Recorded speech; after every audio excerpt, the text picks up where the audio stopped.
হরে কৃষ্ণ।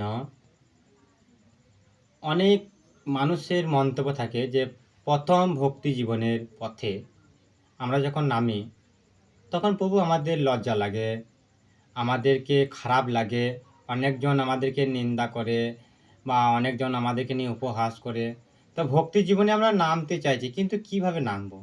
তো এই সব যারা প্রশ্ন মনোবৃত্তি আছে, যে যারা নামতে চাইছেন কিন্তু নামতে পারছেন না, লজ্জা লাগছে, নাহলে মনোবোধ খারাপ লাগছে, ঠিক এরকম যারা মনোভাব করছেন তাদেরকে আপনাদেরকে একটা উপায় বলছি। আপনারা এই উপায়গুলো অবশ্যই মন্তব্য করবেন, দেখবেন আপনারা নিশ্চিতভাবে আপনারা সাফল্য হবেন বা লাভ করবেন। যেমন ধরুন, একটা কাহিনী বলে শোনাচ্ছি আপনাদেরকে। একটা কন্যা একদিন মন্দিরে প্রদক্ষিণ করছিল। তো প্রথম দিনকে প্রদক্ষিণ করার সময় ওনার মাকে গিয়ে বলছে, মা, আমি প্রদক্ষিণ করছিলাম, আমাকে ওরা সবাই নিয়ে হাসছে, মজা করছে, আমি আর মন্দিরে যাব না। তখন মা বলছে, ওটা বলতে নেই বাবা, ওটা তুমি যাও, কিছু হবে না। তারপরের দিনকে আবার মায়ের কথা শুনে গিয়েছে, আবার সেম একই কথা বলছে, মা, আমাকে নিয়ে সবাই হাসছে, নিন্দা করছে, আমি আর মন্দিরে যাব না। বলছে, বেশ ঠিক আছে, তোকে আর মন্দিরে যেতে হবে না, শুধু কালকের দিনটা কোনো রকম একদিন মন্দিরে যাবি, তারপরে যদি তোকে কেউ অপহাস বা নিন্দা বা হাসাহাসি করে তাহলে তোকে আর যেতে হবে না। তারপর দিন থেকে তোকে আর কোনো দিন আমি নিজেই যেতে বলবো না, তো তুই কালকে দিনটি যাবি। বেশ ঠিক আছে, কাল সকাল হয়েছে, মন্দিরে যাবি। বলছে, মা, আমি তাহলে আজকের দিনটি মন্দিরে যাচ্ছি, আর কোনো দিন যাবো না, কারণ আমার ওগুলো ভালো লাগে না, আমার লজ্জা লাগে, কেউ উপহাস করছে, আমাকে নিয়ে নিন্দা করছে। বলছে, ঠিক আছে, আজকের দিনটি যাও।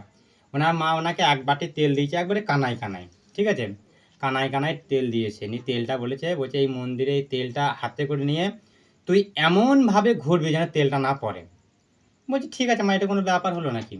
এটা আমার কাছে কোনো ব্যাপারই নেই। তেলটা নিয়ে এসেছে, তেলটা হাতে করে নিয়ে ঘুরছে ঠিকঠাকভাবে, সাবধান করে ওই মেয়েটা তেলটাকে নিয়ে 2-3 পাক একবারে মন্দিরটাকে প্রদক্ষিণ করে ঘুরে পড়ে মায়ের কাছে গেছে। মা, দেখো, আমি এক ফোঁটা তেল ফেলিনি। বলছে, আচ্ছা, আজকে তোকে কেউ নিন্দা করেছে নাকি? বলছে, কই মা, আমি তো আজকে কাউকে নিন্দা শুনতে পেলাম না। কেন? না, আজকে তোকেও নিন্দা করেছে, বহুজন নিন্দা করেছে, কিন্তু তুই শুনতে পারিস কেন? না, তোর মনটা ছিল তেলে। তাই কৃষ্ণকে যদি কেউ ভজন করে, তুমি মনটা ঠিকঠাকভাবে কৃষ্ণকে দাও।